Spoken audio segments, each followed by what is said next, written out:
Most people believe that winning means being seen as the strongest in the room. They believe that power is something you display, loudly, visibly, unmistakably, so that everyone around you understands exactly where they stand. They think that the moment you stop asserting your strength, you become vulnerable. That hesitation is weakness. That silence is surrender. Sun Tzu believed the opposite. He spent decades studying conflict, not just on battlefields, but inside the minds of men. And what he discovered changed the nature of war forever. He found that the most dangerous warrior was not the one who charged forward with full force. It was the one who made the enemy feel completely safe, right up until it was too late. There is a kind of power that most people never learn, not because it is hidden, but because it requires something most people are unwilling to do.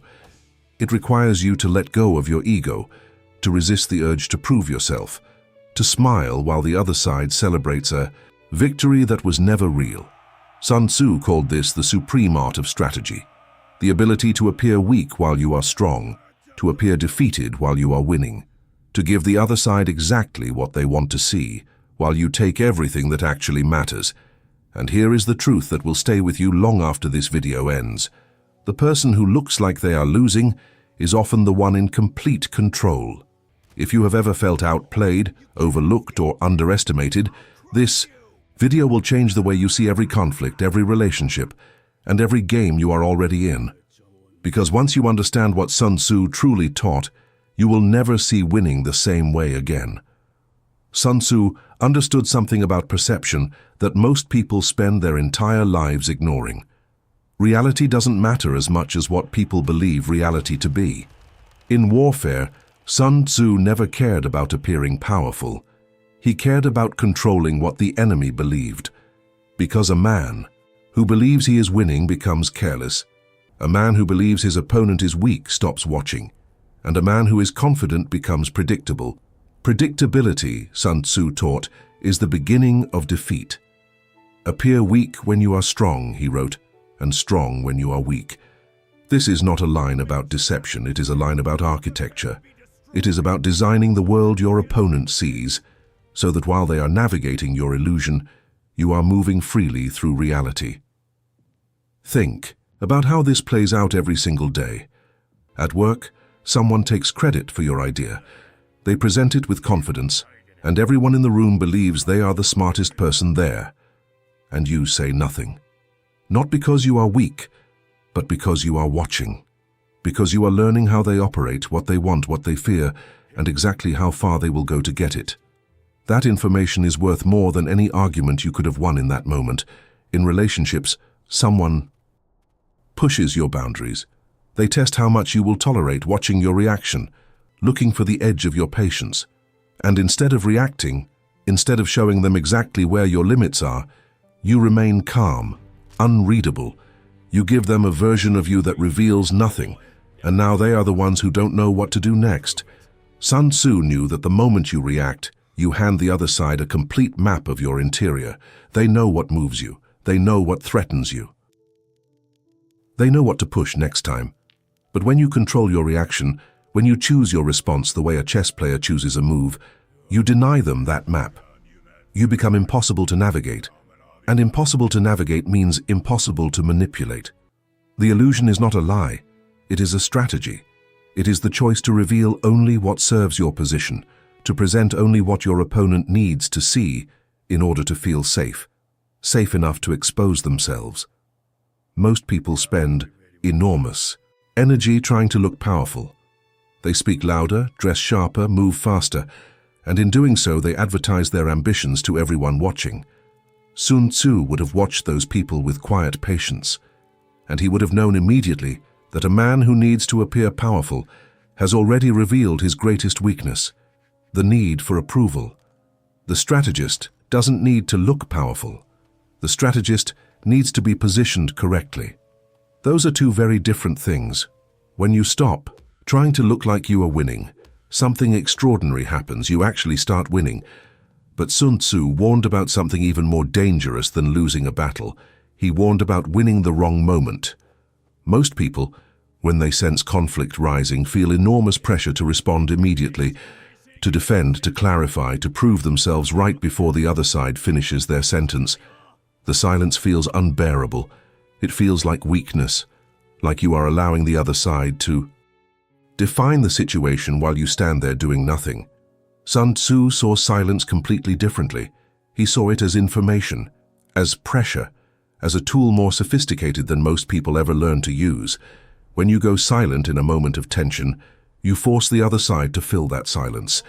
And people reveal themselves when they fill silence. They over-explain, they justify, they soften a position they were just moments ago defending with total certainty.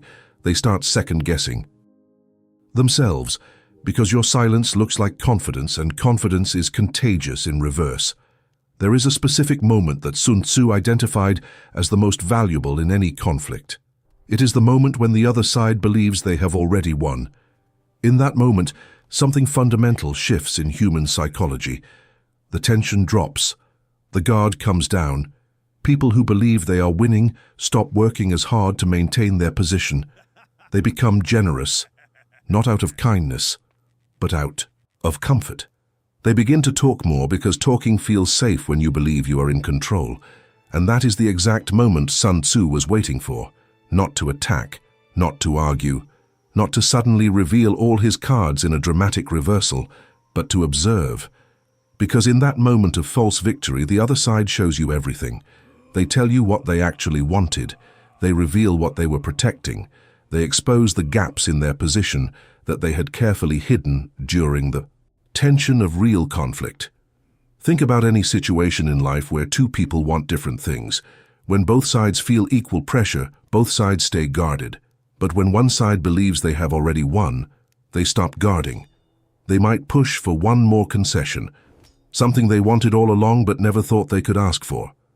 That final ask tells you everything about what they actually valued most. And that information reshapes the entire dynamic in ways they cannot see, but you can. The strategist who can sit in silence and allow the other person to feel like they are winning is collecting intelligence in real time. Every reaction is data. Every assumption the other side makes is an opening. Every moment of comfort they feel is a moment of exposure they do not realize they are creating. Sun Tzu never rushed. Rushing comes from fear, from the need for resolution, from emotional discomfort with uncertainty. The strategist is comfortable with uncertainty. Because uncertainty is where the unprepared person panics and the prepared person advances. Silence is not weakness. Silence is a weapon so sophisticated that most people do not even recognize it when it is being used directly against them. And this is where most people make a fatal mistake. They break the silence first. They cannot stand the discomfort. The moment they speak, the moment they break that silence, they hand control back to the other side. Sun Tzu understood that the person who speaks first in the wrong moment often loses last. Because they revealed their discomfort, they confirmed that the pressure was working. They told the other side, without using a single word, exactly how much they needed resolution. And that need, that visible, emotional need, becomes the lever the other side will use for the rest of the conversation. There is something Sun Tzu observed about human nature that is more reliable than any military tactic ever designed.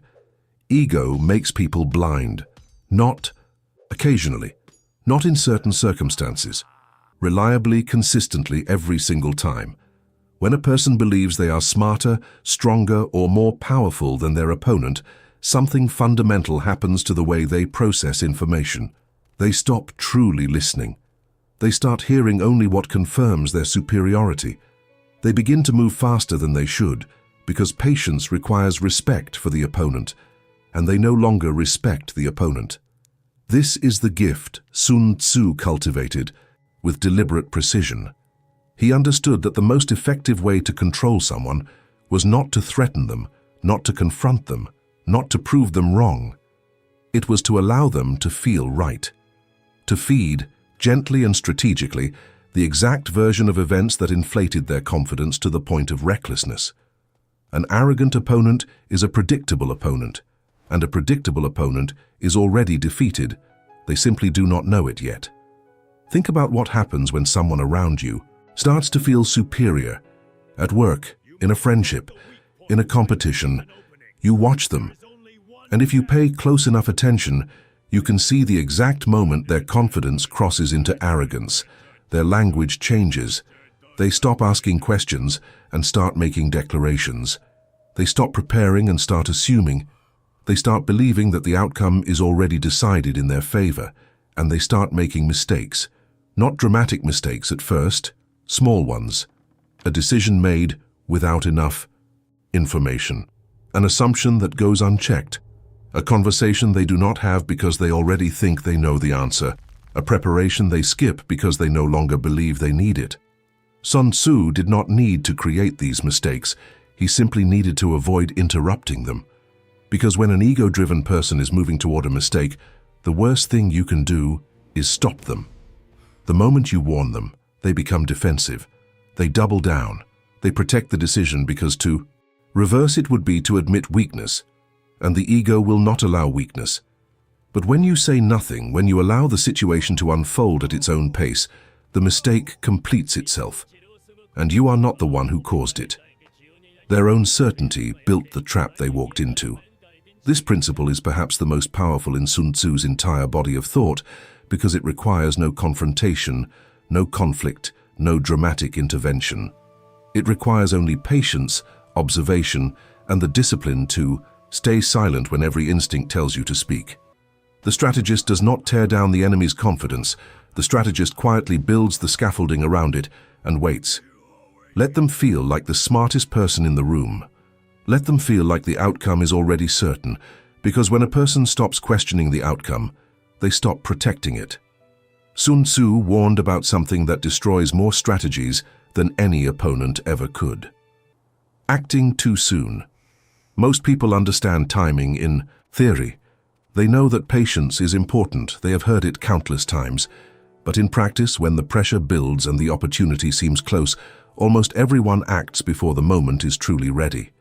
The reason is deeply human. Waiting requires tolerating uncertainty. It requires trusting your position even when the temptation to move is overwhelming. Sun Tzu made a distinction here with brutal clarity. He understood that urgency is an emotion. Timing is a calculation. Urgency tells you to move because waiting feels dangerous. Timing tells you to wait because moving now would cost you everything you have been quietly building. The strategist learns to listen to timing and override urgency, because urgency almost always serves the opponent more than it serves you. There is a specific window Sun Tzu identified, the moment of peak confidence in the opponent. Not the beginning of their confidence, not the middle, the peak. Because confidence, left unchallenged, builds until it becomes overconfidence. And overconfidence is not a state of strength, it is a state of fragility. It is the moment when a person has committed so deeply to a belief in their own victory that they have left themselves completely exposed to any information that contradicts it. That is the exact moment the strategist has been patiently waiting for. Not to attack loudly, not to declare victory in front of everyone, but to place one precise, calibrated action exactly where the opponent's position is most hollow. It does not take force, it takes accuracy. And accuracy only comes to those who have been watching long enough to know exactly where to look. Think about a situation in your own life where you could see clearly that someone else was wrong. Wrong in a decision, wrong in a judgment, wrong in how they were treating you. And you felt the urge to correct them immediately, to show them right then exactly where their thinking failed. And what happened? They defended themselves because they were not ready. Because you acted from urgency, not from timing. The moment was yours and you spent it too early. Now think about what would have happened if you had waited. If you had allowed the situation to develop until their position collapsed on its own, until the consequences arrived naturally, until the moment when they already knew they were wrong. And all you had to do was be there, calm and present, to offer the next step forward. That is power without confrontation. That is influence without force. That is timing used as a weapon so quiet, the other side never even knew they were being outmaneuvered. Sun Tzu understood that the strategist's greatest competitive advantage is not intelligence or strength. It is the ability to wait longer than anyone else is willing to wait, without losing focus, without losing position, without losing belief in the eventual outcome. Timing is not luck. Timing is patience that has been made precise. And the person who masters timing does not just win conflicts, they make conflict itself unnecessary. This is where Sun Tzu's philosophy reaches its deepest point. And this is where most people realize they have been thinking about victory entirely wrong. The highest form of victory, Sun Tzu taught, is the victory that no one sees happening. Not because it was hidden, but because it was so complete, so inevitable, so perfectly positioned that by the time the opponent realized what had occurred, the outcome had already become permanent. The supreme art of war, he wrote, is to subdue the enemy without fighting, not to win the fight, not to defeat the opponent in open battle, to make the fight itself unnecessary, by positioning yourself so well, so far in advance, that resistance becomes irrelevant before it even begins. This is the invisible victory, and it is the most powerful concept in the entire strategic tradition, because most people are still fighting for the outcome while the strategist is already living inside it. Most people are still arguing about what happened while the strategist has already shaped what will happen next. Most people are still reacting to the current situation while the strategist is already 3 situations ahead. The invisible victory does not announce itself. It does not come with applause or recognition. It feels like nothing happened at all. It feels like the situation simply resolved in your favor. Like the other side came to see things your way, not because you forced them to, but because the environment made it inevitable. Like the outcome emerged naturally from circumstances that you had, quietly and patiently, arranged long before anyone else noticed what was happening. That is mastery. Not the kind that is celebrated loudly, the kind that is felt quietly, by the few who are paying close enough attention to notice. Think about the people in your life who seem to always end up in the right position. The ones who don't seem to fight very hard, but somehow always land exactly where they need to be. What you are observing without realizing it is the invisible victory in practice. These people are not lucky. They are positioned. They made decisions weeks, months, sometimes years earlier that placed them exactly where they needed to be when the moment arrived. They let others win the visible battles because they were already winning the war that no one else could see. Sun Tzu did not define victory as the other side's defeat. He defined victory as the fulfillment of your objective, achieved with maximum efficiency and minimum waste. If that objective could be achieved without conflict, then conflict was not a sign of strength. It was a failure of strategy. This is the reversal that changes everything. Every time you are drawn into an unnecessary conflict, you have failed strategically, even if you win the argument. Because the argument cost you energy and time that you could have preserved for something that actually mattered. Every time you allow your ego to pull you into a battle that does not serve your position, you have given your opponent exactly what they wanted, your distraction. The most powerful move is often the move that looks like no move at all, and the invisible victory is built not in moments of dramatic confrontation, but in the long, quiet, disciplined accumulation of correct decisions, each one invisible on its own, unstoppable in combination. Sun Tzu did not ask how to win the battle in front of him. He asked how to position himself so that winning became inevitable. That question, that shift from reaction to architecture, is the beginning of real strategic intelligence. And it is available to anyone willing to trade the need for visible victory for the discipline of invisible positioning. Here is what Sun Tzu actually taught, beneath all the language of war and strategy. Power is not something you perform. It is something you build, in private, in silence, through patience and precision. The person who needs to be seen as winning is already losing, because they are playing to an audience instead of playing to an outcome. The highest intelligence in any conflict is not the ability to fight harder.